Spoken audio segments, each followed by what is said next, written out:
جب میں نے نبوت کرنا شروع کی تو اس وقت اسوری سلطنت اپنے عروج پر تھی۔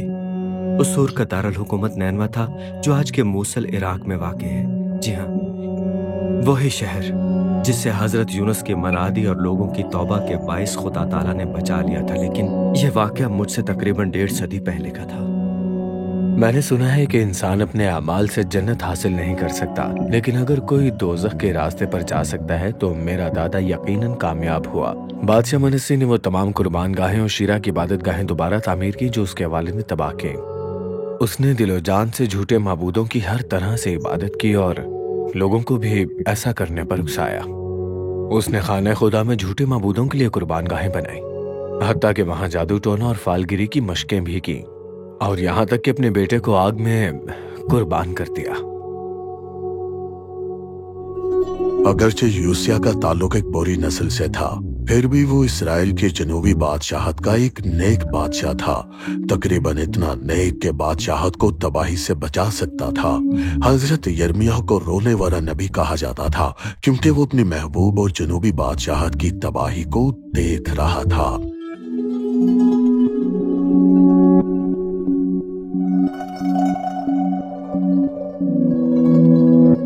میرا دادا اتنا برا تھا کہ کتاب مقدس صاف کہتی ہے کہ اس نے خدا تعالیٰ کو غصہ دلایا۔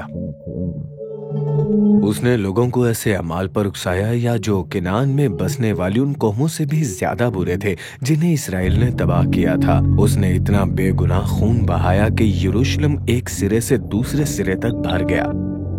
میرا دادا اتنا برا تھا کہ خدا تعالیٰ نے وعدہ کیا کہ وہ یروشلم اور یہودا پر ایسا غضب لائیں گے جسے سن کر ہی سب کے سب لوگ حیران ہو جائیں گے۔ انہوں نے لوگوں کو ایسی گمراہی میں ڈالا کہ خدا تعالیٰ نے ان کی تباہی کا اعلان کر دیا، اور میرے دادا کی یہ حکومت 55 برس تک جاری رہی تھی۔ میرے والد نے بھی میرے دادا کے نقش قدم پر چلنا جاری رکھا، لیکن ان کے افسروں نے انہیں قتل کر دیا اور یوں میں بادشاہ بن گیا۔ میں تب 8 برس کا ہی تھا۔ میں نے یہ طے کیا کہ خداوند تعالیٰ کے راستوں پر چلوں گا، بالکل اپنے پردادا بادشاہ حزقیہ کی طرح۔ بادشاہ حزقیہ نیک، راست باز اور عاجز۔ میرا دادا بادشاہ منسی شیطان شیطان شیطان۔ میرے والد بادشاہ مون بھی ویسے ہی تھے، لیکن میں ان کے برعکس تھا۔ میں بادشاہ حزقیہ جیسا بننا چاہتا تھا۔ شریعت کی کتاب سے مراد آپ کی کتاب مقدس کی پہلی 5 کتابیں ہیں، پیدائش، خروج، احبار، گنتی اور استثنا۔ یہ سمجھا جاتا تھا کہ میرے دادا اور والد نے شریعت کی کتاب کے تمام تومار تباہ کر دیے تھے، اور جب میری عمر 26 سال تھی تو میں نے خانہ خدا کی مرمت کروائی۔ میں نے سردار کاہن کے پاس اپنا پیغام بھجوایا۔ ہلقیہ سردار کاہن کو خانہ خدا میں شریعت کی کتاب مل گئی تھی۔ انہوں نے اس کی نقل میرے قاصد کے ہاتھ بھجوائی۔ میں نے کہا فوراً اسے پڑھ کر مجھے سناؤ۔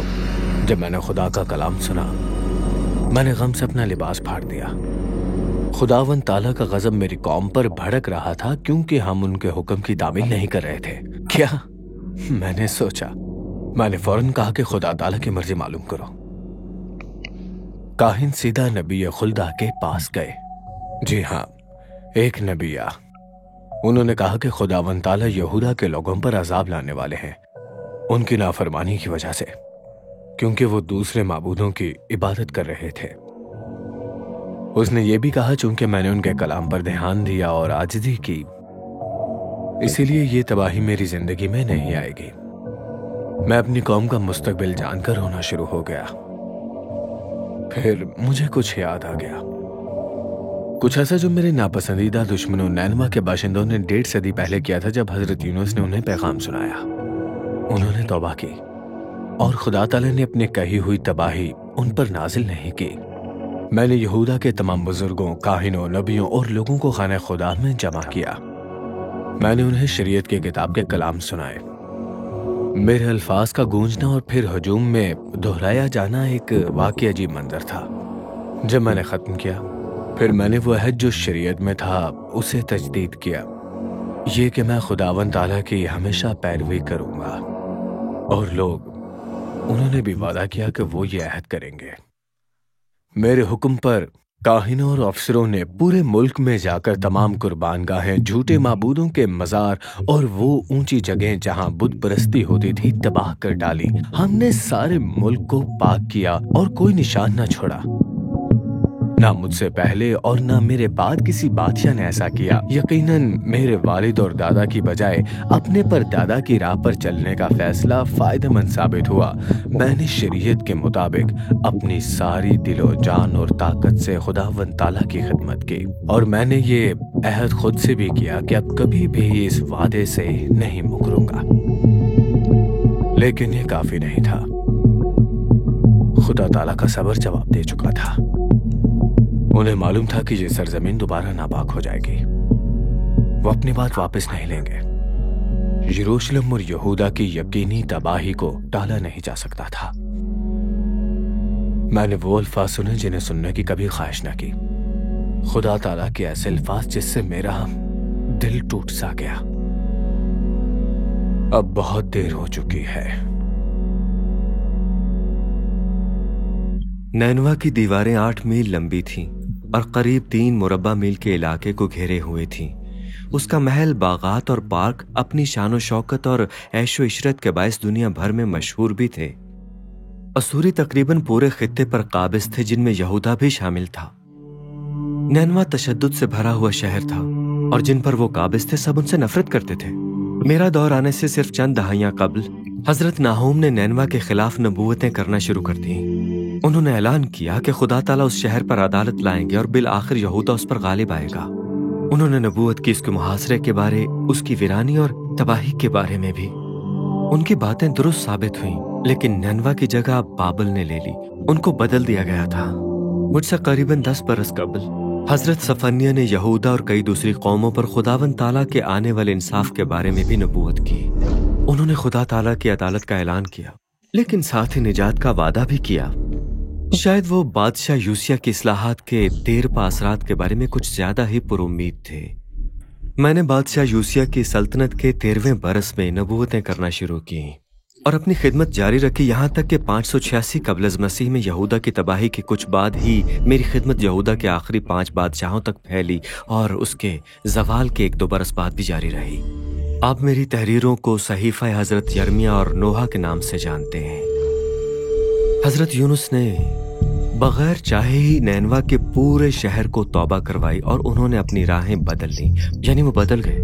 میں نے پورے 40 برس تک منادی کی اور ایک بھی شخص کو بدل نہیں سکا، اور شاید یہی وہ وجہ رہی ہوگی کہ مجھے رونے والے نبی کے نام سے جانا جاتا ہے۔ پر خدا تعالیٰ نے مجھے خود سے وفادار رہنے کے لیے بلایا تھا، نہ کہ لوگوں کو بدلنے کے لیے۔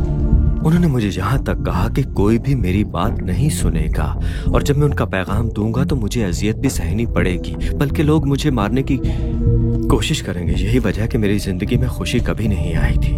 آج میری نبوتوں کو پڑھتے ہوئے شاید آپ کو لگے کہ یہ کسی پاگل نبی کی بڑبڑاہٹ ہی ہے، کیونکہ میں بار بار دہراتا رہتا ہوں، پھر دہراتا ہوں۔ میرے دور کے لوگوں کے لیے یہ پیغام بہت ہی شاید واضح تھا، مگر انہیں پسند نہیں تھا۔ آئیے میں اپنی کتاب صحیفہ حضرت یرمیہ کے پیغام کو آپ کے لیے مختصر بنا دیتا ہوں۔ میں نے اپنی قوم کو بلایا کہ وہ اپنے دل خدا تعالیٰ کی طرف موڑیں۔ میں نے ان سے کہا کہ اگر وہ سچے دل سے توبہ کریں گے تو خدا تعالیٰ ان کے سخت دلوں کو اس کی رضا کے طلبگار دلوں میں بدل ڈالیں گے، اور دل کی اس تبدیلی کے بغیر خدا تعالیٰ کو خوش کرنا ناممکن ہے۔ جب ان کے دل بدل جائیں گے تو انہیں اپنے اعمال سے بھی توبہ کرنی ہوگی اور اپنی راہیں بدلنی ہوگی۔ ان کی نافرمانی جھوٹے معبودوں کی عبادت سے پیدا ہوئی تھی۔ انہیں ہر حال میں جھوٹے معبودوں کی پرستش چھوڑ کر ایک سچے خدا تعالیٰ کی طرف لوٹنا ہوگا، واحد خدا تعالیٰ۔ جب ان کے دل بدلیں گے اور ان کی عبادت خدا تعالیٰ کی طرف ہو جائے گی تو انہیں اپنی بری راہیں بھی بدلنا ہوں گی۔ انہیں ارد گرد کی بری قوموں کی طرح نہیں چلنا تھا، بلکہ خدا تعالیٰ کی قوم کی مانند بننا تھا۔ یہ تمام نصیحتیں اس نتیجے پر پہنچیں گے، اگر وہ اپنے دلوں اور اعمال کو نہیں بدلیں گے تو خدا تعالیٰ ضرور یہودا اور باقی شریر قوموں کو ہلاک کر دیں گے، اور لوگ خدا تعالیٰ کی حفاظت کے حق سے محروم ہو جائیں گے۔